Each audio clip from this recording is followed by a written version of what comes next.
देखिए ये जो तीन बिल लाए आज इंट्रोड्यूस होंगे, हमारी पार्टी का मानना ये है कि ये theory of separation of powers का, ड्यू प्रोसेस का और जो जनता को ये इख्तियार है कि वो इलेक्टेड गवर्नमेंट्स को अकाउंटेबल बनाए, ये सब चीज़ें उसके खिलाफ जाता है।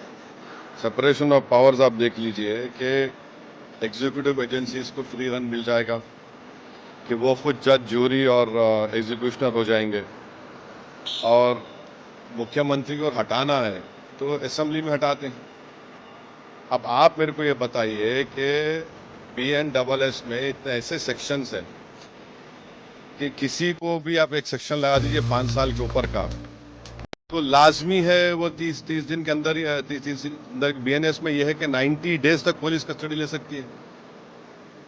तो ये मेरे ख्याल से ये 1930 का गेस्टापो मूवमेंट हम भारत में देख रहे हैं कि जिस तरह वहाँ जर्मनी, उस वक्त की जर्मनी में गेस्टापो को बनाकर एक पुलिस स्टेट बना दिया गया। अब चीफ मिनिस्टर अकाउंटेबल नहीं होगा जनता को, बल्कि चीफ मिनिस्टर अकाउंटेबल होगा इन्वेस्टिगेटिंग एजेंसीज को। हमारे देश में SI से लेकर, इंस्पेक्टर से लेकर, ACP बोलिए, DYSP बोलिए, DCP बोलिए, एडिशनल CP, DGP तक कौन बनाता है इनको? रूलिंग पार्टी बनाती है।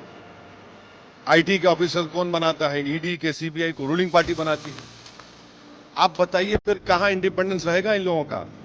आप कैबिनेट के 6-7 लोगों को केस लगाइए, 30 दिन डालिए अंदर जेल में, गवर्नमेंट गिर गई उनकी। तो ये असल मकसद वो है, ये अनकॉन्स्टिट्यूशनल। अच्छा, उस बिल में ये भी है कि प्राइम मिनिस्टर को कौन अरेस्ट करेगा? प्राइम मिनिस्टर को बताइए।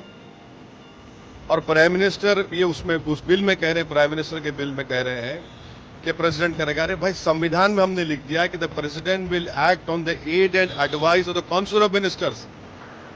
ये उसका कॉन्ट्रडिक्शन। दूसरा, गवर्नर को आप इख्तियार दे रहे हैं, गवर्नर आप अपॉइंट करते हैं।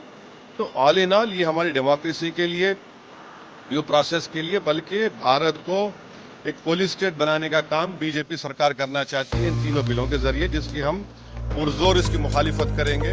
और ये अनकॉन्स्टिट्यूशनल है, ये बिल्कुल अनकॉन्स्टिट्यूशनल है। आप हर चीज आपके हाथ में, सेंट्रलाइज आप अपने हाथ में कर रहे हैं, माने आप पिक एंड चूज करेंगे। और बीजेपी ये भूल रही है कि कब तक सत्ता में रहेंगे आप, कभी ना कभी तो निकलेंगे ना। तो पावर इटर्नल तो थोड़ी है कि ये आपके खिलाफ भी इस्तेमाल होगा। इस तरह का एक कोशिश की जा रही है, हम इसकी मुखालिफ